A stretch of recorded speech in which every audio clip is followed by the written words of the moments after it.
दिसतंय, मग त्याला बदलतं हवामान म्हणा किंवा अन्य काही गोष्टी म्हणा.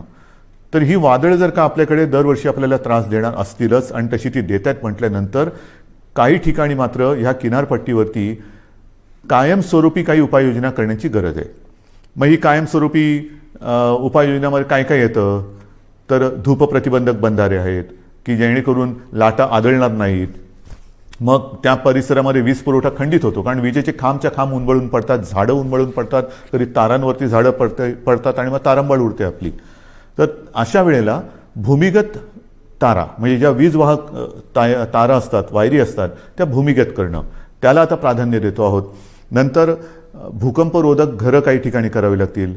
नंतर आपल्याला ह्या ज्या काही वस्त्या अचानक काही ठिकाणी हलवाव्या लागतात, ही बांधकामंसुद्धा कधी चांगली असतील कधी नसतील, तर पक्के निवारे हे बांधण्याची गरज आहे.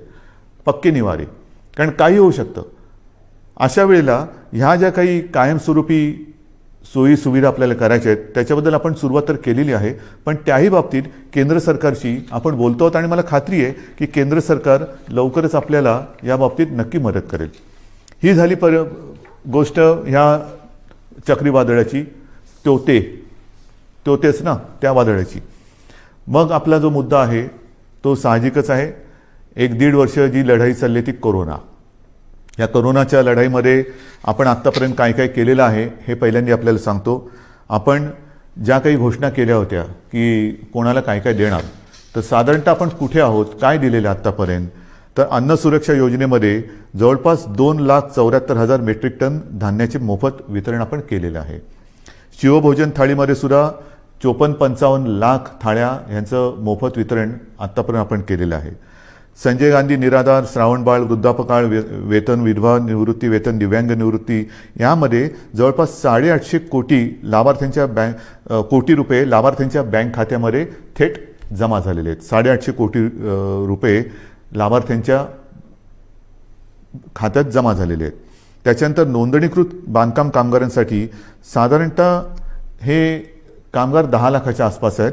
त्यांना आपण 154 कोटी 95 लाख रुपयांचा निधी थेट त्यांच्या बँक खात्यात आपण जमा केलेला आहे. घरेलू कामगारांसाठी सुद्धा 34,42,000 रुपयांचा निधी हा जमा झालेला आहे त्यांच्या खात्यात. फेरीवाल्यांसाठी सुद्धा जवळपास म्हणजे ते अजून चालू आहे, ह्या सगळ्या गोष्टी अजून चालू आहेत. हे आत्तापर्यंत काय केले हे मी तुम्हाला सांगतोय. फेरीवाल्यांसाठी साधारणतः 52 कोटी रुपयांचा निधी आत्तापर्यंत आपण दिलेला आहे.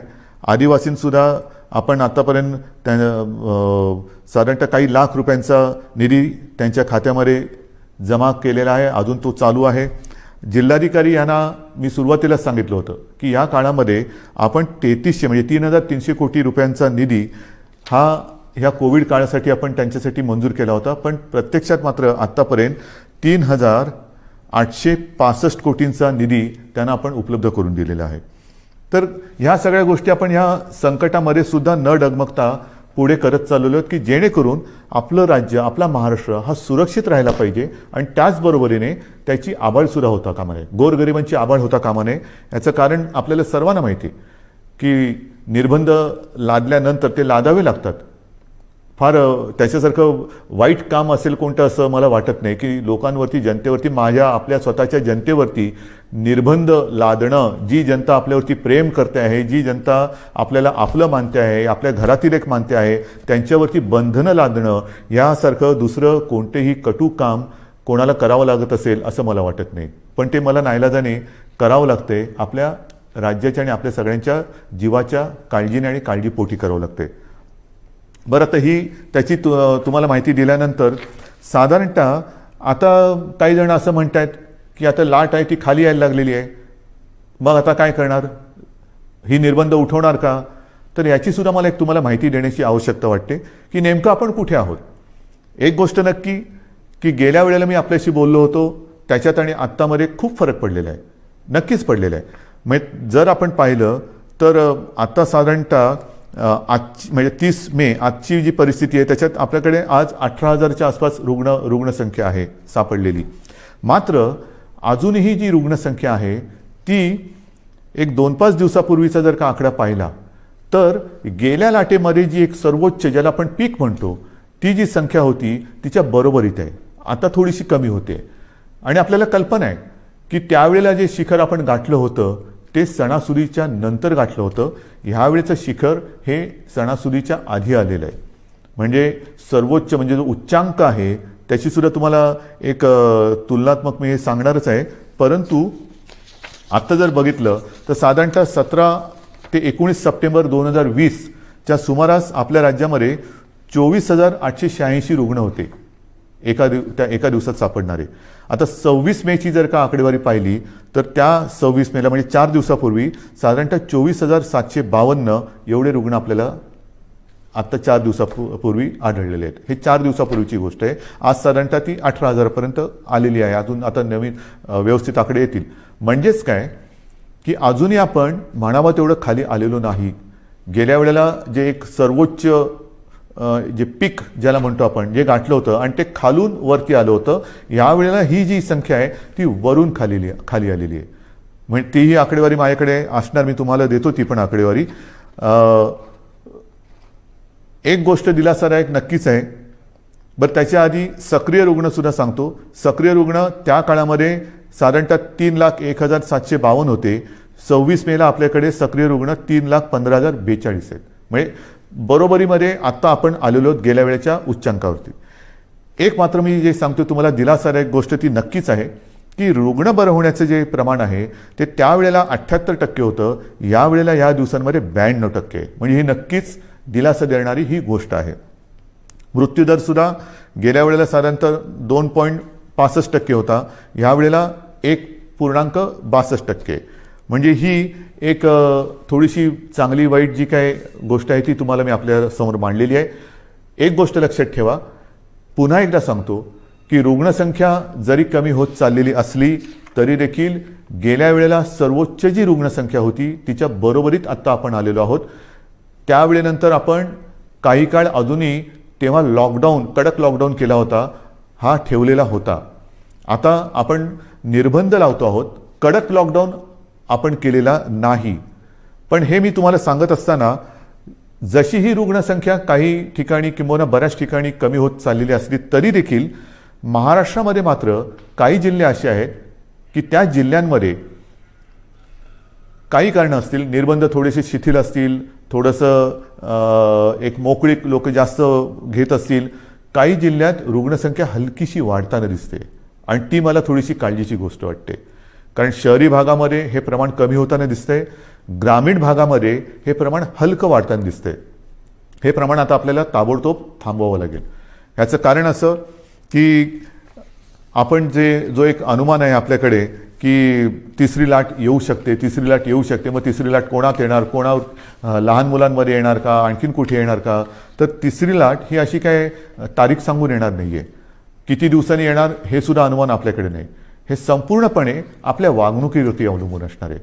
व्हायरस तर आजही आहे. एक मुळामध्ये महत्त्वाचा फरक आणखीन लक्षात घेण्यासारखा आहे की गेल्या वेळेला जी लाट आली होती त्या लाटेतला व्हायरस आणि ह्या लाटेतला व्हायरस ह्याच्यामध्ये एक फरक पडलेला आहे. आपल्याला सर्वांना कल्पना आहे की आपल्याकडे म्युटेशन झालेलं आहे, म्हणजे त्या विषाणूंनी आणखीन एक अवतार घेतलेला आहे. आणि आता हा नवीन अवतारधारी विषाणू जो आहे त्यांनी अन्य काही देशांसमोर प्रश्नचिन्ह उभं केलेलं आहे की हिंदुस्थानातून आलेली लोक हे व्हायरस तर घेऊन येत नाहीत ना. कारण हा जो व्हायरस आहे तो फार वेगाने पसरतो, झपाट्याने ग्रासून टाकतोय.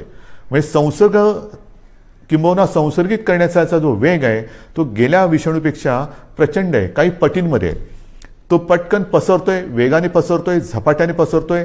आणि एकदा का ग्रासलं तर आणखीन एक गोष्ट थोडीशी या काळामध्ये लक्षात आलेली ती म्हणजे झपाट्याने तो ग्रासून टाकतोय, मात्र बरं व्हायला किंबहुना रुग्णाला बरं व्हायला उशीर लागतोय. ऑक्सिजनची आवश्यकता ही यावेळेला नक्कीच वाढली, कारण संख्या वाढली होती. जशी ऑक्सिजनची आवश्यकता वाढली त्याचप्रमाणे ऑक्सिजनची आवश्यकता नुसतीच वाढली नाही, तर ऑक्सिजनची आवश्यकता काही काळ म्हणजे दीर्घकाळ लागली. एखाद्या रुग्णाला ऑक्सिजनची आवश्यकता लागलीच तर काही जण सुदैवी आहेत ते पटकन त्यातनं निघाले बाहेर, पण काही जण हे ज्याला आपण लॉंग कोविड म्हणतो ते रुग्ण ह्या वेळेच्या लाटेमध्ये थोडे प्रमाणात गेल्या वेळेपेक्षा जास्त आढळत आहेत. तर ही एक नाही म्हटलं तरी तुम्हाला मी वस्तुस्थिती सांगितली की गेल्या वेळेची लाट आणि या वेळेची लाट.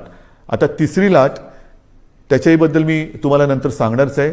पण ह्या निमित्ताने आता मध्ये हा जो काही उतार आलेला आहे त्या उतारामध्ये आपल्याला गेल्या वेळेला असं वाटलं होतं की किती वाढले, हां ठीक आहे, दिवसाला 24,000 सापडले होते ना, त्याच्यापेक्षा आपण कितीतरी आपण बेड्स वाढवलेले आहेत. त्या बेडची पण संख्या माझ्याकडे आहे, मी तीही तुम्हाला तेव्हा सांगितली होती की साधारणतः आता टेस्ट करणाऱ्या ज्या प्रयोगशाळा आहेत ह्या अगदी सुरुवातीला 2-1 होत्या, ह्याही तुम्हाला माहिती आहेत. आता सुमारे 600च्या आसपास आपण प्रयोगशाळा संपूर्ण राज्यात, मग RT-PCR आहेत, रॅट आहेत, आणखीनही काही किट नवीन नवीन बाजारात येत आहेत, ही सगळी केंद्र किंवा प्रयोगशाळा पण चालू केलेल्या आहेत. ICU बेड्स वाढवलेले आहेत, ऑक्सिजन बेड्स वाढवलेले आहेत. साधारणतः गेल्या वेळेला 3,60,000 होते ते आता 4-4.5 लाखापर्यंत एकूण बेड्स गेलेले आहेत. हे जरी सगळं करत असलो तरी एका गोष्टीची आपल्याला फार आवश्यकता आहे आणि ती जेव्हा आता यावेळेला जाणवली ती म्हणजे ऑक्सिजन. मला अजूनही ते दिवस आठवले का घाम फुटतो.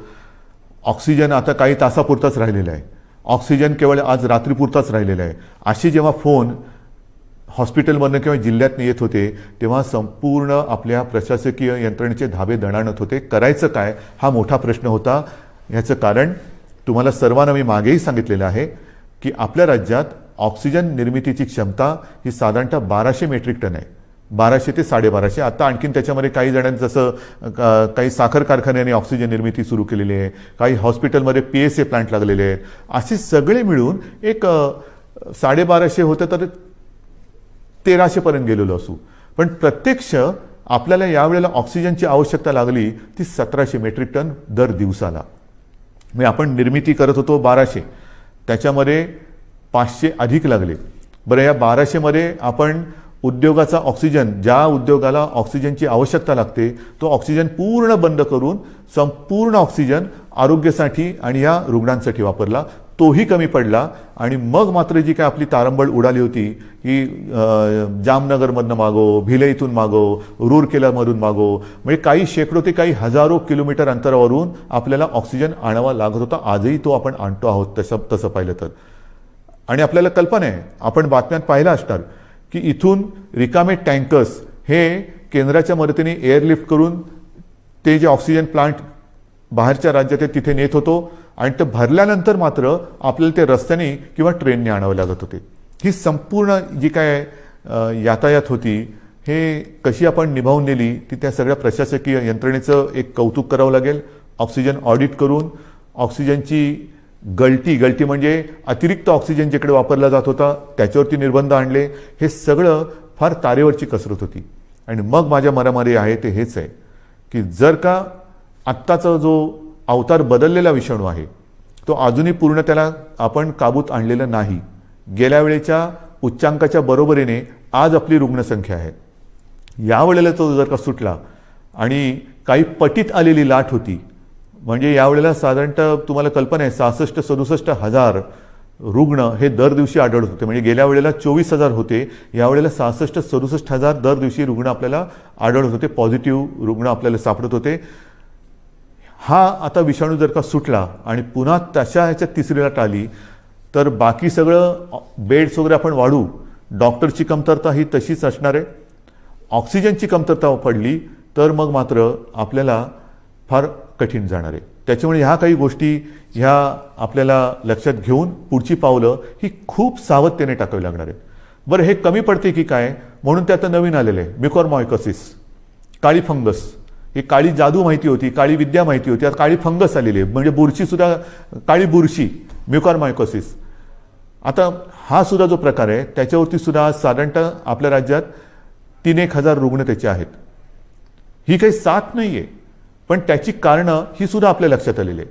आपल्या टास्क फोर्समध्ये त्यातले सुद्धा तज्ज्ञ डॉक्टर, मी गेल्या वेळेला सांगितलं आपल्या ठाण्याचे आशिष भूमकर, डॉक्टर आशिष भूमकर, त्यांचा समावेश केलेला आहे. असे त्या विषयातले तज्ज्ञ डॉक्टर आपण वेळोवेळी या टास्क फोर्समध्ये घेतो आहोत, त्यांचं मार्गदर्शन घेतो आहोत आणि उपाययोजना, उपचार पद्धती कशी असायला पाहिजे, कशामुळे म्युकॉरमायकोसिस होतो. तर एक जे कारण त्यांनी सांगितलं ते म्हणजे साधारणतः या कोविडच्या काळात, म्हणजे ज्याला कोविड होतो, करोना होतो, त्या रुग्णामध्ये साखरेचं प्रमाण वाढतं. हा करोनाचा एक कदाचित साईड इफेक्ट असेल. आणि साखरेचं प्रमाण वाढलं असताना जर जास्त प्रमाणात आणि जास्त काळासाठी स्टिरॉइड दिलं गेलं तर मात्र म्युकॉर तर हवेमध्ये आहे, ही फंगस तर हवेमध्ये आहे, तर त्याच्यामध्ये आपल्या रक्तात जे फ्री आयन तयार होतं ते त्याला आकर्षित करतं आणि तिथून म्युकॉरमायकोसिसला सुरुवात होते. मग हे कारण त्यांनी सांगितलं. आणखीन काही कारण आहे का, आणखीन काय करू शकतो, तर ह्या सगळ्या गोष्टी आपण डॉक्टरना सांगतो आहोत. याच्यामध्ये आणखीन एक गोष्ट नव्याने आपण केलेली आहे, ती म्हणजे नवीन एक संकल्पना मी मांडली आणि तिला ते यश येते. माझा डॉक्टर. माझा डॉक्टर. माझा डॉक्टर म्हणजे काय, आपल्याला सर्वांना माहिती आहे की आपल्या कुटुंबाला एक फॅमिली डॉक्टर असतो. काही सर्दी खोकला वगैरे काही झालं तरी आपण पटकन डॉक्टर मला जरा खोकला आलाय काय करू, डॉक्टर मला कालपासून असंच होते काय करू. हा माझा डॉक्टर हा एक असतो आणि ह्या डॉक्टरना आपल्या कुटुंबातील जवळपास सर्व सदस्यांच्या तब्येतीची एक माहिती असते. कोणाला कसली ॲलर्जी आहे, कोणाला काय होतं, काय औषध दिलं तर काय त्याला चालतं, काय दिलं तर चालत नाही. त्या डॉक्टरना मी आवाहन केलं. जवळपास काही हजार डॉक्टर म्हणजे सगळे जर का पकडले तर लाखाच्या आसपास डॉक्टर्स, त्यांच्याशी जसा मी आपल्याशी संवाद साधतोय तसा संवाद त्यांच्याबरोबर साधला आपल्यासोबतच्या तज्ज्ञ डॉक्टरांना घेऊन. आणि हे सगळे वाड्या वस्त्यांमधले डॉक्टर आहेत, पाड्यांमधले डॉक्टर आहेत, अगदी आपल्या गल्लीतले डॉक्टर असतील, आपल्या सोसायटीमधले डॉक्टर असतील, ह्या सगळ्या डॉक्टरना मी आता आवाहन केलं. त्यांनी सुद्धा प्रतिसाद दिलेला आहे. ह्याचं कारण असं की आता पावसाळा येतोय. पावसाळ्याचे साथीचे आजार ते तर आहेत आणि त्याच्यात कोरोना. तुम्हाला कल्पना आहे की लक्षणं तीच आहेत, सर्दी खोकला ताप घसा बसणं घसा दुखणं इतर पोट बिघडणं. आता हा नेमका रुग्ण ओळखणं हे फार मोठं काम आहे. कोविड आणि नॉन कोविड पहिल्यांदा आपण कोणाकडे जातो, माझ्या डॉक्टरकडे, आपला डॉक्टर. आणि ह्या डॉक्टरची भूमिका आहे फार मोलाची आहे. कारण दोन गोष्टी आपल्याला आढळल्या की काही म्हणजे 70-75% कोविडग्रस्तांना कोणतीही लक्षणं नसतात. चांगली गोष्ट आहे. आणि तरी देखील कोविड पॉझिटिव्ह आहे म्हणून घाबरून अशी लोक हॉस्पिटलमध्ये जातात. मग आपण असं म्हणतो की अरे ह्यांना खरंच काही गरज नाही आहे. काही वेळेला तर कसल्या औषधाची गरज नसते, काही लोक असेच बरे होतात. पण ती लोक असे रुग्ण हॉस्पिटलमध्ये बेड्स घेऊन बसतात आणि ज्यांना गरज असते त्यांना बेड्स मिळत नाहीत. मग आपण त्यांना विनंती करतो की ताई दादा कोणी असतील काका, तुम्हाला हॉस्पिटलमध्ये राहण्याची गरज नाही हो, तुम्ही घरच्या घरी जर शक्य असेल तर विलगीकरणात राहा की जेणेकरून तुमच्या कुटुंबियांना कोरोनाचा त्रास होणार नाही. पण जर का नसेल तर मग आपलं सरकारी जी काही क्वारंटाईनची सोय केलेली आहे त्याच्यामध्ये राहा, मात्र हॉस्पिटलमध्ये तुम्हाला राहण्याची गरज नाही. मग हे एका बाजूला असताना दुसऱ्या बाजूला आपण काही वेळेला म्हणतो की अरे मृत्यूदराचं काय, मृत्यूदर कसा कमी करायचा. मग त्याचं कारण असं येतं की रुग्ण उशिरा हॉस्पिटलमध्ये आला, घरच्या घरी त्याने अंगावर काढलं, दुर्लक्ष केलं, आला तो सिरियस झाला होता, त्याला आपण वाचू शकलो नाही. आणि मग तिथे ही महत्त्वाची भूमिका ही ह्या कुटुंबाच्या डॉक्टरनी करायचं आहे, माझ्या डॉक्टरनी, की हे नेमकं ओळखायचं कसं. त्याला औषधं देताना कोणती औषधं द्यायची, कोणाला कोणती औषधं देण्याची गरज आहे, अनावश्यक अनाठई आणि औषधांचा अतिरेक टाळा, हे सर्व तज्ज्ञ डॉक्टरांचं म्हणणं आहे. कारण नसताना औषधं देऊ नका, आवश्यकतेनुसारच औषधं द्या. स्टिरॉइड कोणाला द्यायचं, किती प्रमाणात द्यायचं हे नीट ठरवून द्या. आणि घरी किंवा आपल्या विलगीकरण कक्षामध्ये सरकारच्या किंवा महापालिकांच्या एखादा रुग्ण जर का उपचार घेत असेल तर त्याला नेमकी कोणती लक्षणं आहेत की ते लक्षण दिसल्याबरोबर त्याला हॉस्पिटलमध्ये आणलं पाहिजे की जेणेकरून त्याला हॉस्पिटलमध्ये यायला उशीर होणार नाही आणि त्याचा जीव आपण वाचू शकू. तर ह्या महत्त्वाच्या गोष्टी या फॅमिली डॉक्टरनी करायच्या आहेत. एक तर कोविड नॉन कोविड ओळखणं हे फार महत्त्वाचं आहे. ते ओळखल्यानंतर कोविड रुग्ण असेल, त्याच्या घरामध्ये विलगीकरणाची सोय नसेल तर त्याला सांगितलं पाहिजे की तू कोविडग्रस्त आहेस, तू या इकडे राहा. आणि मग त्याला औषधं देण्याची जबाबदारी आणि हे लक्षणं ओळखण्याची एक जबाबदारी ही या डॉक्टरने करायची. आणि मला खात्री आहे की ज्या पद्धतीने या सर्व डॉक्टरांनी प्रतिसाद दिलेला आहे तो प्रतिसाद पाहिल्यानंतर कोविडचं युद्ध आपण नक्कीच जिंकू शकतो, नक्कीच जिंकू शकतो. आता तिसरी लाट ही जी काही येणार म्हणतो आहोत, काही जणांचं म्हणणं असं आहे की जर का वयाप्रमाणे म्हटलं तर पहिली लाट ही ज्येष्ठ नागरिकांमध्ये आली, दुसरी लाट ही युवा ते मध्यम वयीन नागरिकांमध्ये आली, तर वयोमानाप्रमाणे म्हटलं तर कदाचित तिसरी लाट ही बालकांमध्ये येऊ शकेल. आणि मग काय करायचं. काही जणांचं म्हणणं आहे की तसं बालकांमध्ये येण्याचं कारण नाही, पण आली तरी घाबरण्याचं कारण नाही आहे, कारण बालकांमध्ये मुळामध्येच रोगप्रतिकारक शक्ती ही आपल्यापेक्षा जास्त असते. मात्र एक गोष्ट लक्षात घ्या की लहान मुलांमध्ये साथ ही येणार नाही, येऊ नये, येणारच नाही, ही माझी प्रार्थना आहे. पण ती आलीच तर ती आपल्याच माध्यमातून येणार आहे. जशी आपण एक काळजी घेत होतो की आपल्यामुळे आपल्या घरातील ज्येष्ठांना ह्याचा संसर्ग होऊ नये, तशीच काळजी आता आपण घ्यायला पाहिजे की आपल्यामुळे आपल्या घरातील लहान मुलांना ह्याचा संसर्ग होता कामा नये. तर ही जर का काळजी आपण घेतली तर मला असं वाटतं आपण आपल्या बालकांना आणि आपल्या घराला सुरक्षित ठेवू शकतो. पण तरी देखील ही शक्यता लक्षात घेऊन महाराष्ट्रातल्या तज्ज्ञ बालरोग तज्ज्ञांचा सुद्धा मी टास्क फोर्स म्हणजे कृती दल तयार केलेलं आहे. डॉक्टर सुहास प्रभू हे त्यांच्या अध्यक्षतेखाली ही मी कृती समिती किंवा कृती दल तयार केलेलं आहे. त्यांच्याबरोबर सुद्धा माझ्या चर्चा सुरू आहेत. महाराष्ट्रातील सगळ्या बालरोग तज्ज्ञांची सुद्धा एक बैठक घेऊन झालेली आहे. त्यात सुद्धा काही हजार बालरोग तज्ज्ञ हे सामील झालेले आहेत. संपूर्ण सज्जता ही प्रत्येक जिल्ह्यात आपण करतो आहोत. कुठेही सरकार म्हणून आपण कमी पडत नाही आहोत. सगळ्या सोयी सुविधा ज्या ज्या काही करण्याच्या गोष्टी आहेत त्या आपण करतो आहोत.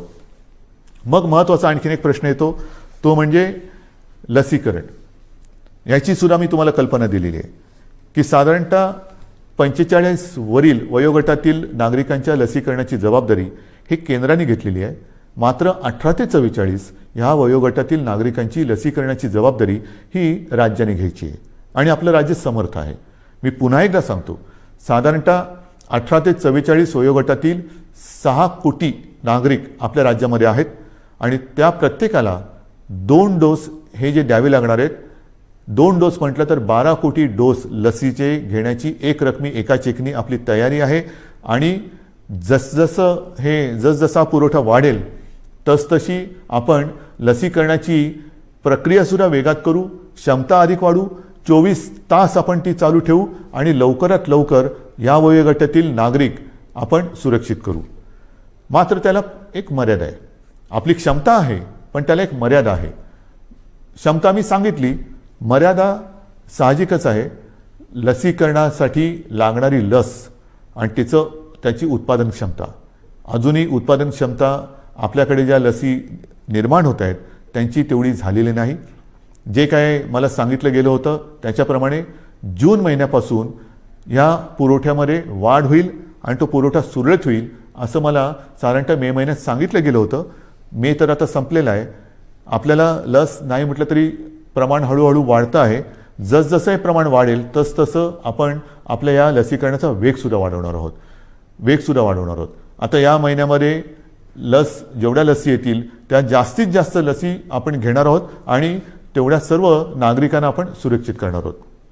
आजपर्यंत साधारणतः 2 कोटीच्या वर म्हणजे 2.25 कोटी नागरिकांचं आपण लसीकरण केलेलं आहे. म्हणजे 12 कोटी जनतेत साधारणतः 2.25 कोटी नागरिकांना आपण लसीकरण केलेलं आहे. दुसरा डोस, पहिला डोस मधल्या काळामध्ये थोडीशी पंचायत झाली होती, पण ती सुद्धा आपण करतोय, कारण ज्यांना पहिला डोस दिला त्यांच्यासाठी दुसरा डोस उपलब्ध नव्हता.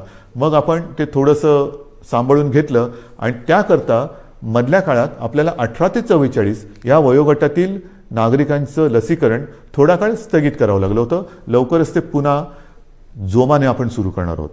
तर ही एक लसीकरणाची परिस्थिती आहे.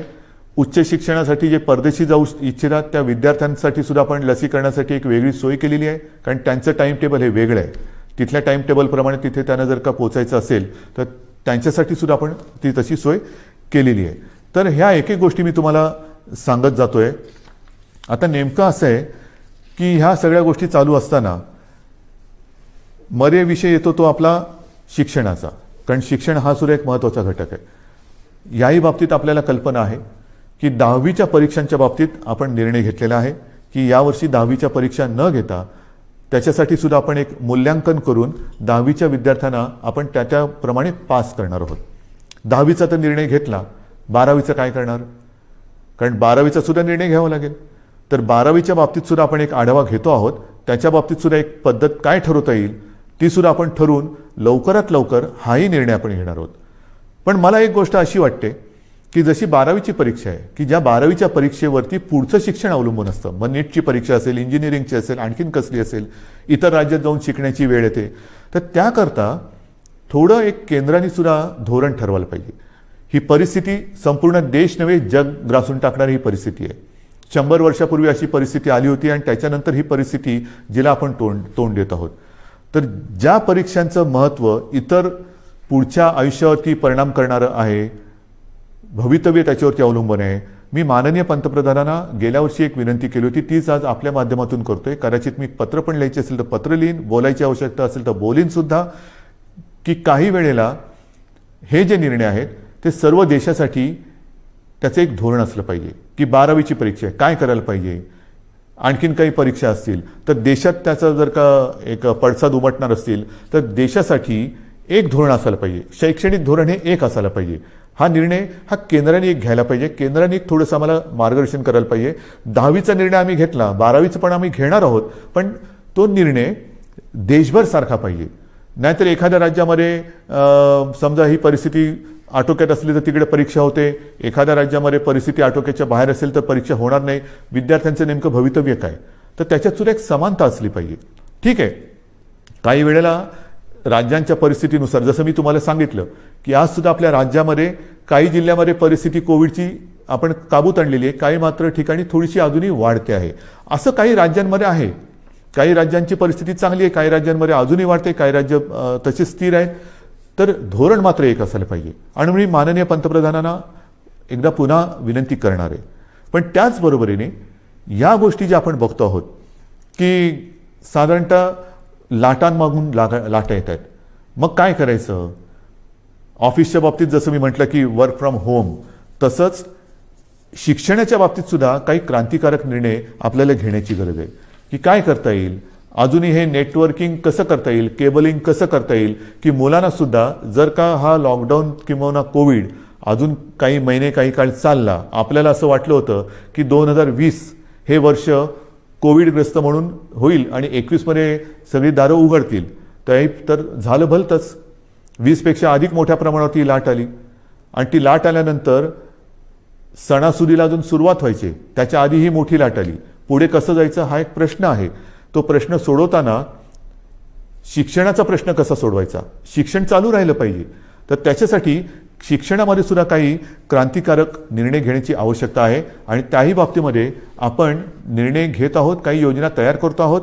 वर्क फ्रॉम होमसारखं शिक्षण कसं करता येईल, ऑनलाईन काय करता येईल का, या सगळ्या गोष्टी आपण बघतो आहोत की जेणेकरून आपल्याला त्याच्यात त्रास होणार नाही. जसं मी तुम्हाला सांगितलं की तिसऱ्या लाटेची तयारी करताना मी गेल्या महिन्यामध्ये काही उद्योगपतींची बैठक घेतली होती, याही आठवड्यात मी घेणार आहे. की लॉकडाऊन सारखी परिस्थिती निर्माण झाली तरी देखील अर्थचक्र फिरलं पाहिजे आणि अर्थचक्र फिरण्यासाठी उद्योगधंद्यांनी काय करायला पाहिजे, कामगारांची व्यवस्था कशी केली पाहिजे, ह्या जशा काही गोष्टी करायच्या आहेत तशाच काही गोष्टी आपल्याला शिक्षणासाठी सुद्धा कराव्या लागणार आहेत. आणि ह्या सगळ्या गोष्टी करत असताना आपल्याला सर्व काही हळूवारपणाने पूर्वपदावरती आणावंच लागेल. एक एक एक एक गोष्ट नाही तर प्रत्येक वेळेला कोरोना वाढला की लॉकडाऊन करा, कोरोना कमी झाला की कुलूप उघडा, म्हणजे मला फक्त तेवढंच एक चावीवाल्याची भूमिका करावी लागेल. अशी एकदा चावी फिरवा, अशी एकदा चावी फिरवा, हे काय काम आवडणारं काम नाही आहे. आपल्याला कोविडसोबत राहायचं नाही तर कोविडवरती मात करायची आहे. आणि म्हणून मला असं वाटतं की काही गोष्टी ह्या आता आपल्याला जाणीवपूर्वक कराव्या लागतील. मधल्या काळामध्ये एक थोडीशी शिथिलता आणण्याचा आपण प्रयत्न केला. ती शिथिलता, त्याचे दुष्परिणाम ते सुद्धा आपण बघितलेले आहेत. आणि मग काही गोष्टी ह्या आपल्याला अंगीकाराव्याच लागतील. ज्या 3 गोष्टी सातत्याने सांगतो, मास्क वापरा, हात धुवा, अंतर ठेवा, त्याबरोबरीने आपल्याला काही मोहिमा, जसं माझे कुटुंब माझी जबाबदारी, ही मोहीम आपण राबवली, यशस्वीपणाने राबवली, त्याचाही चांगला परिणाम आपल्याला मिळाला. आता पुढे काय करायचं, मला असं वाटतं जर का आपण ठरवलं, आणि आपण ठरवू शकतो, हे जे काही आपण नियंत्रण आजसुद्धा दुसऱ्या लाटेवरती आपण आणलेलं आहे, आज सर्वत्र देशात आणि परदेशात सुद्धा महाराष्ट्राचं कौतुक होते, महाराष्ट्र सरकारचं कौतुक होते. पण हे कौतुक केवळ सरकारचं नाही तर आपलं आहे, मायबाप जनतेचं आहे. सरकार काय करणार, सरकार नियम लावेल, सरकार बंधनं टाकेल, पण जनतेने जर का सहकार्य नाही केलं तर कोणतेही सरकार यशस्वी होऊ शकत नाही. तर आत्ताचं हे नियंत्रण आहे, आत्ताचं जे काही नाही म्हटलं तरी आपण, मी यश अजून म्हणत नाही पण नियंत्रणच म्हणू, हे संपूर्णपणे आपलं श्रेय आहे, माझ्या माता भगिनींचं आणि बांधवांचं श्रेय आहे. आपण सहकार्य केलं नसतं तर कोविडचा लढा आज दुसऱ्या वेळेला आपण काबूत आणू शकलो नसतो. अजून तो संपलेला नाही, पण मला खात्री आहे तुम्ही जिद्दी आहात, तुम्ही लढवई आहात. तुम्ही एकदा जर का मनात आणलं तर ते तुम्ही करू शकता.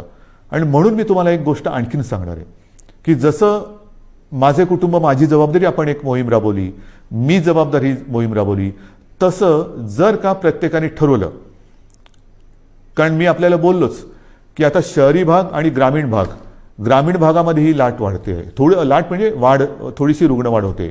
शहरांमध्ये आता नाही म्हटलं तरी बऱ्यापैकी नियंत्रणात आहे, पण शहरं काय आणि गाव काय, प्रत्येकाने जर का ठरवलं की मी माझं गाव करोनामुक्त करीन, करोनामुक्त गाव आपण नाही करू शकत. करोनामुक्त गाव जर प्रत्येक नागरिकाने जर ठरवलं की माझं घर मी करोनामुक्त ठेवीन, माझं घर करोनामुक्त, सगळ्यांनी ठरवलं माझं घर करोनामुक्त, तर ती वस्ती करोनामुक्त झाली. सर्व वस्त्यांनी जर ठरवलं की आपण करोनामुक्त राहायचं, गाव करोनामुक्त झालं. गावाने सर्व ठरवलं तालुका करोनामुक्त होणार, जिल्हा करोनामुक्त होणार, सर्व राज्य करोनामुक्त होईल. आणि होऊ शकतं, झालेलं आहे. माझ्यासमोर आता 3 नावं आहेत. एक तर आपल्याला सर्वांना कल्पना आहे, आपले पोपटराव पवार, हिवरे बाजार, त्यांनी त्यांचं गाव करोनामुक्त केलेलं आहे. त्याचबरोबरीने 2 तरुण मुलं आहेत, मला कौतुक आहे त्यांचं, नवीन सरपंच आहेत. एक आहे ऋतुराज देशमुख, सरपंच घाटणे, तालुका मोहोळ, आणि दुसरी आहे कोमलताई करपे, ह्या सुद्धा आंत्रोळी तालुका दक्षिण सोलापूरच्या. ह्या तिघांनी म्हणजे पोपटराव पवारांनी तर केलंच, पण ह्या दोघांनी 2 तरुण मुलं आहेत, ह्या दोघांनी आपापलं गाव करोनामुक्त केलंय. मग मुलं करू शकतात तर आपण नाही करू शकत. आजपासून आपण निश्चय केला पाहिजे की गाव करोनामुक्त करायचं, करोनाला थारा द्यायचा नाही. संपूर्ण सरकारी यंत्रणाही तुमच्यासोबत आहे. ज्या ज्या काही गोष्टी केल्या मी या तिघांशी बोलणार आहे, पोपटरावांशी बोलणार आहे, ऋतुराजशी बोलणार आहे आणि कोमलताईशी सुद्धा बोलणार आहे की काय नेमकं तुम्ही केलं. आणि जर शक्य असेल तर मी एकदा जसं मी आज तुमच्याशी बोलतोय फेसबुकवरनं, तसं या तिघांनाही तुमच्याशी बोलायला लावणार आहे. मी आपल्या राज्यातल्या सर्व सरपंचांना सांगतोय की या 2 सरपंचांनी जर त्यांचं गाव करोनामुक्त करू शकले तर आपण आपलं गाव का नाही करोनामुक्त करू शकत. आणि हा निश्चय जोपर्यंत आपण करत नाही तोपर्यंत ही नुसती उघडझाप जशी ती गेलेली ट्यूबलाईट कधी उघडझाप कधी पेटते, कधी बंद होते, कधी पेटते, ही असे ट्यूबलाईट सारखं नको. आपल्याला लख्ख प्रकाश टाकायचं आहे. जे काही करायचं ते लख्ख प्रकाशात करायचं. तर आपल्याला करोनामुक्त गाव ही मोहीम आजपासून आता राबवायची. माझं घर करोनामुक्त पाहिजे, माझी वस्ती करोनामुक्त पाहिजे, माझं गाव करोनामुक्त पाहिजे, जिल्हा करोनामुक्त पाहिजे. आणि सर्व जिल्हे करोनामुक्त झालं तर माझा महाराष्ट्र करोनामुक्त होणार आहे. आणि मग महाराष्ट्राचं उदाहरण इतर राज्यांनी घेतलं तर देश करोनामुक्त होणार आहे. सुरुवात कोणीतरी करायला पाहिजे, ती सुरुवात महाराष्ट्राने करायला पाहिजे. कारण दरवेळेला आपण म्हणतो की महाराष्ट्र हा देशाला दिशा दाखवतो. ही दिशा आता दाखवण्याची वेळ आलेली आहे. गाव आपल्याला करोनामुक्त हे करावंच लागेल.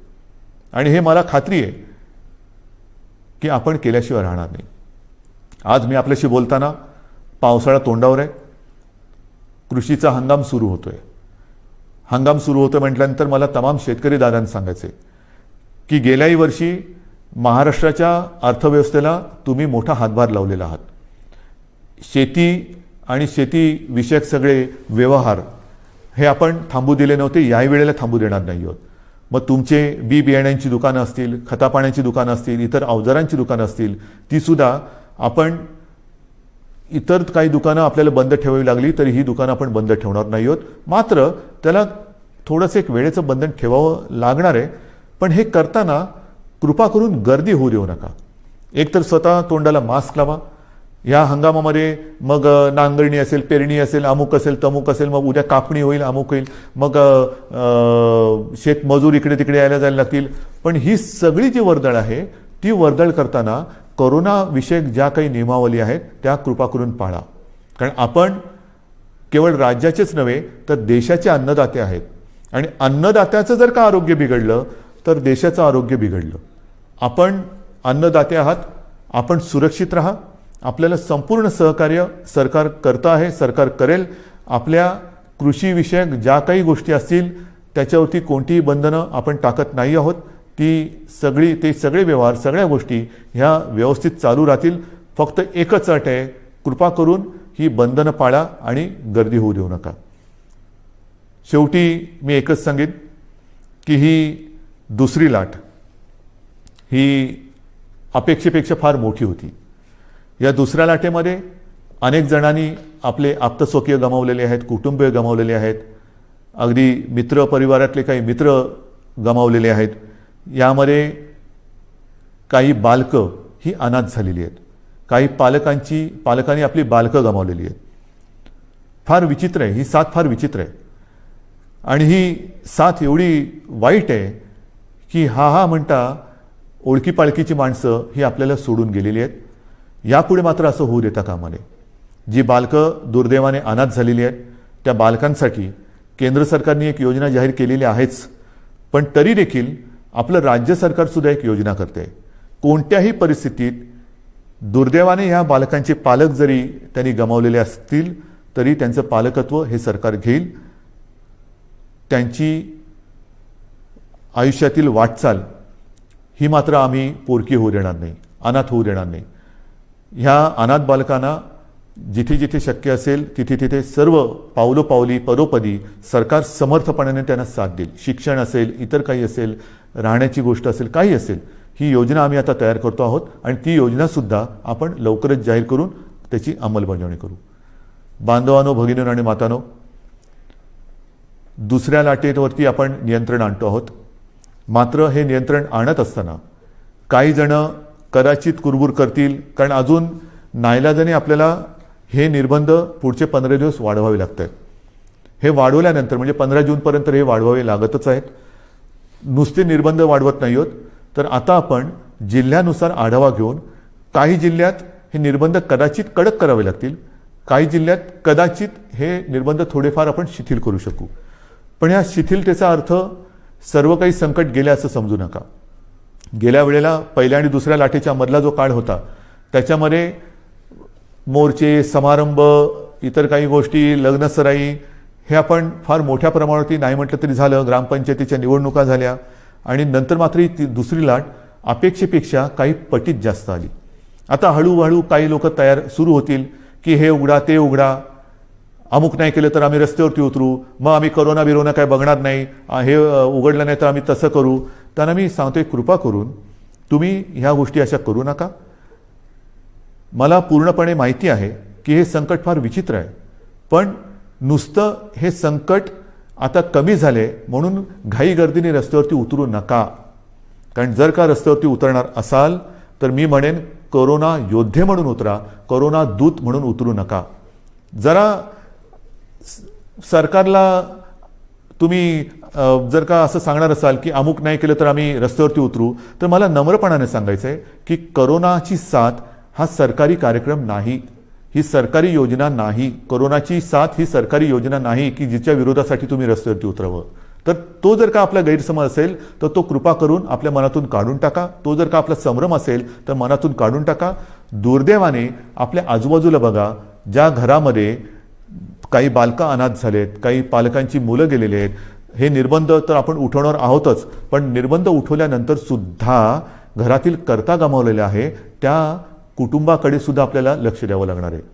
तर हे रस्त्यावरती उतरणं म्हणजेच तिसऱ्या लाटेला आमंत्रण देणं आहे. तर त्या तिसऱ्या लाटेचे आमंत्रक आपण होऊ नका, तिसऱ्या लाटेचे निमंत्रक आपण होऊ नका. कारण माझ्यासमोर संपूर्ण महाराष्ट्रातल्या जनतेच्या जीवनाचा प्रश्न आहे, आयुष्याचा प्रश्न आहे. मी पुन्हा एकदा सांगतो, हे निर्बंध लादणं यासारखं कटू काम दुसरं कोणतं असूच शकत नाही, पण मात्र हे आपल्या आरोग्य व्यवस्थेचं प्रमाण बघून आपल्याला या गोष्टी कराव्या लागतात. अजूनही ऑक्सिजनची व्यवस्था आपण वाढवतोय. मिशन ऑक्सिजन हा एक कार्यक्रम घेतलाय, जरूर घेतलाय.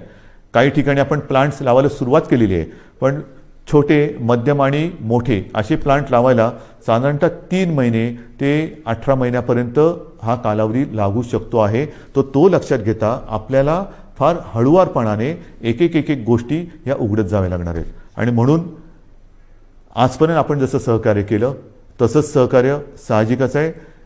हे आपल्यासाठी, आपल्या प्रियजनांसाठी, आपल्या मित्रपरिवारासाठी, आप्तसोक्यांसाठी हे मला अपेक्षित आहे. मी अधिक नुसतं निर्बंध लादायचे म्हणून लादणाऱ्यातला नाही, हे पुन्हा एकदा नम्रपणाने सांगतो. मात्र काही वेळेला हा बदललेला विषाणूचा अवतार बघून आपल्याला फार हळुवारपणाने हे निर्बंध उघडावे लागतील. विशेष म्हणजे तिसरी लाट जर का काही तज्ज्ञांच्या मते मुलांमध्ये येणार असेल तर पुन्हा हा काळ शाळा सुरू होण्याचा आहे. हाही एक विचार आपल्याला करावा लागणार आहे. या सगळ्या गोष्टीचा विचार करून तिसऱ्या लाटेचा प्रभाव किंबहुना तिसरी लाट येऊच नये त्याच्यासाठी प्रयत्न करणं गरजेचं आहे. आणि मला खात्री आहे, मी पुन्हा एकदा सांगतो की करोनामुक्त गाव ही योजना जर का आपण सफल केली तर तिसरी लाट आपण येऊच देणार नाही. कारण 2 वेळा आपण हे करून दाखवलेलं आहे. पहिली लाटसुद्धा आपण नियंत्रणात आणून दाखवली, दुसरी लाटसुद्धा आपणच नियंत्रणात आणून दाखवली. आता 2 वेळेचा अनुभव लक्षात आल्यानंतर काय केल्यानंतर काय होतं, त्याच्यामुळे काय करावे आणि काय करू नये हे आपल्याला चांगलं कळलेलं आहे. आणि ते कळल्यानंतर मला खात्री आहे सगळ्यांनी जर का जिद्दीने ठरवलं की माझं घर मी करोनामुक्त करेन, माझं गाव मी करोनामुक्त करेन, माझं जिल्हा करोनामुक्त करेन, माझं राज्य करोनामुक्त करेन, हा जर का निर्धार आपण केला तर तिसरी लाट आपण येऊ देणार नाही आणि ती येऊ देऊ नका अशी एक विनंती करून तूर्त मी आपली रजा घेतो. धन्यवाद. जय हिंद, जय महाराष्ट्र.